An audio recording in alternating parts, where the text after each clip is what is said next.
بسم اللہ الرحمن الرحیم۔ السلام علی من اتبع الہدی۔ ہدایت کے اتباع کرنے والوں کو راحت دو جہاں قرآن چینل کی طرف سے سلام عرض ہے۔ حمد ہے اس پروردگار کے لیے جو اس حمد کا حقدار ہے، جیسا کہ حمد کثیر اسی کے شایان شان ہے۔ لاکھوں درود و سلام ہوں محمد و آل محمد پر۔ سامعین کرام، صاحبان ایمان، ہمارے آج کے سبق کا موضوع ہے سورہ بقرہ کی آیت نمبر 155 اور 156۔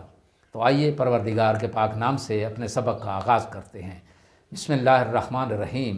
وَلَنَبْلُوَنَّكُمْ بِشَيْءٍ مِّنَ الْخَوْفِ وَالْجُوعِ وَنَقْصٍ مِّنَ الْأَمْوَالِ وَالْأَنفُسِ وَالثَّمَرَاتِ وَبَشِّرِ الصَّابِرِينَ۔ آیت نمبر 156۔ الذین اذا اصابتهم مصیبۃ قالوا انا للہ وانا الیہ راجعون۔ ان آیات کا بالترتیب ترجمہ۔ اور ہم تمہیں کچھ خوف، بھوک اور جان و مال اور ثمرات کے نقصانات سے ضرور آزمائیں گے، اور آپ ان صبر کرنے والوں کو خوشخبری سنا دیجئے جو مصیبت میں مبتلا ہونے کی صورت میں کہتے ہیں ہم تو اللہ ہی کے ہیں اور ہمیں اسی کی طرف پلٹ کر جانا ہے۔ ان آیات کی تفسیر۔ پہلے آزمائش کا فلسفہ۔ آزمائش کیا ہے؟ اللہ تبارک و تعالیٰ اپنے بندوں کو آزمائش میں کیوں ڈالتا ہے، اس بارے میں ہم نے آیا وَإِذِ ابْتَلَىٰ إِبْرَاهِيمَ رَبُّهُ بِكَلِمَاتٍ والی آیت میں ہم اس کا فلسفہ اور اس کی تفسیر بیان کر چکے ہیں کہ اس کی تفسیر میں یہ ہم بیان کر چکے ہیں کہ استحقاق، تکامل، ارتقاء اور صلاحیتوں کو اجاگر کرنے کے لیے آزمائش عمل میں لائی جاتی ہے، کیونکہ آزمائش سے عمل اور عمل سے استحقاق لازم آتا ہے۔ جیسا کہ سورہ عنکبوت میں ارشاد ہوا احسب الناس ان یترکوا ان یقولوا آمنا وہم لا یفتنون۔ کیا لوگوں نے یہ خیال کر رکھا ہے کہ وہ صرف اتنا کہنے پر چھوڑ دیے جائیں گے کہ ہم ایمان لائے، اور یہ کہ وہ آزمائے نہیں جائیں گے؟ آزمائے جائیں گے۔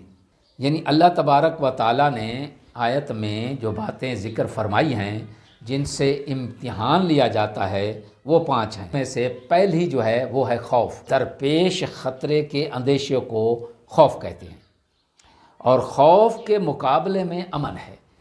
جنہیں خوف لاحق ہوتا ہے انہیں امن کی قدر ہوتی ہے، جس طرح بیماری میں مبتلا ہونے پر صحت کی قدر ہوتی ہے۔ دوسری جو بات ہے وہ ہے جو کا معنی ہوتا ہے فاقہ کشی۔ انسانی جسم ہمیشہ تحلیل ہوتا رہتا ہے، اس کے عدم تدارک کا نام فاقہ ہے، جو نہایت ہی کربناک حالت ہوتی ہے۔ اور تیسرا ہے نقصان اموال۔ آزمائش کا یہ تیسرا مرحلہ ہے۔ سورہ انفال میں ارشاد ہوا وَاعْلَمُوا أَنَّمَا أَمْوَالُكُمْ وَأَوْلَادُكُمْ فِتْنَةٌ۔ اور جان لو کہ تمہارے اموال اور تمہاری اولاد یہ تو آزمائش ہیں۔ جس طرح مالی نقصان آزمائش ہے، اسی طرح دولت کی فراوانی بھی آزمائش ہے۔ چنانچہ حضرت علی علیہ السلام سے روایت ہے المال مادۃ الشہوات، خواہشات کا سرچشمہ مال ہے۔ اور چوتھی بات ہے نقص انفس، یعنی جانوں کا ضیاع، مثلا عزیزوں اور دوستوں کی موت، وبا وغیرہ، زلزلہ اور جنگ سے ہونے والی اموات، ان کے ذریعے بھی آزمایا جائے گا۔ 5ویں آزمائش جو ہے وہ ہے نقص ثمرات۔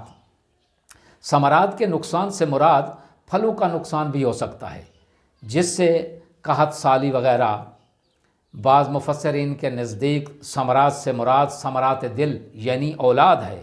اولاد کی اموات کا امتحان سب سے کڑی آزمائش ہوتی ہے۔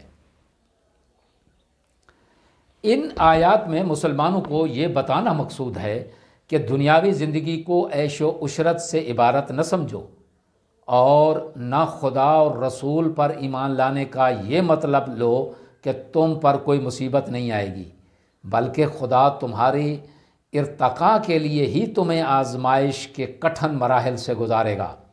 کچھ لوگ ان آزمائش میں ناکام رہیں گے، وہ ان مشکلات کے تحمل کا حوصلہ نہیں رکھتے کیونکہ ان کی شخصیت اندر سے کھوکھلی ہوتی ہے، اور کچھ لوگ ان آزمائش میں ثابت قدم رہیں گے۔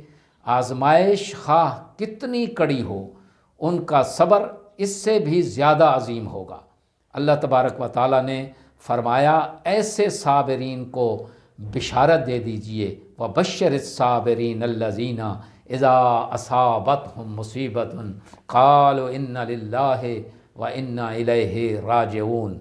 ہم پہلے بھی ذکر کر چکے ہیں کہ صبر کے پیچھے کچھ عوامل کار فرما ہوتے ہیں جن کے بغیر صبر کرنا ممکن نہیں ہوتا۔ یہاں پر بھی سوال پیدا ہوتا ہے کہ کس قسم کے لوگ صابر ہوتے ہیں، ان میں صبر کا جذبہ کہاں سے آتا ہے، ان کا نظریہ کیا ہے، ان میں کون سی طاقت ہے جن کی وجہ سے وہ صبر کرتے ہیں۔ اور ان کے لیے خداوند عالم فرماتا ہے کہ ایسے صابروں کو بشارت دیجئے جو مصیبت کے وقت یہ موقف اختیار کرتے ہیں کہ انا للہ و انا الیہ راجعون۔ ان آیات میں بیان ہونے والے اہم نکات، پہلا نقطہ یہ ہے کہ الہی انسان کی زندگی کا ہدف صرف اللہ ہے، وہ اللہ کو اپنا مالک سمجھتا ہے۔ دوسرا نقطہ یہ ہے کہ انسانی ارتقاء کی آخری منزل بارگاہ الہی ہے۔ تیسرا نقطہ یہ ہے کہ مومن کا مبدا اور منتہا اللہ کی ذات ہے، اللہ کے پاس سے آیا ہے اور پلٹ کر اسی کے ہاں ہی جانا ہے۔ چوتھا نقطہ یہ ہے کہ مومن، شہید اور اولیاء اللہ فکری اور عملی تیاری کے ساتھ اپنی رضا اور رغبت سے واپسی کا یہ سفر طے کرتے ہیں۔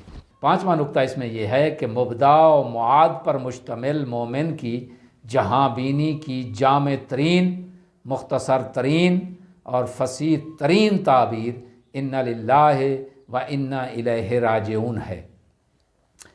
چھٹا نقطہ اس میں جو بیان ہوا ہے وہ یہ ہے کہ آزمائش خداوند عالم کا ایک تکوینی قانون ہے۔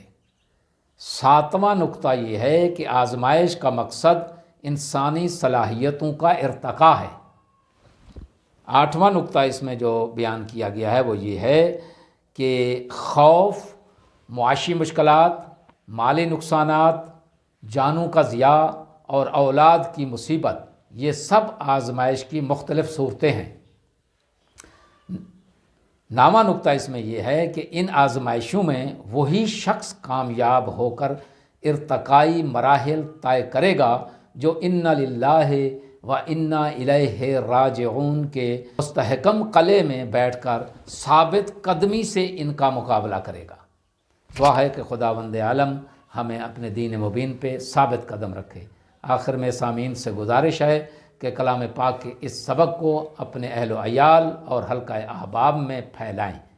وآخر دعوانا ان الحمد للہ رب العالمین۔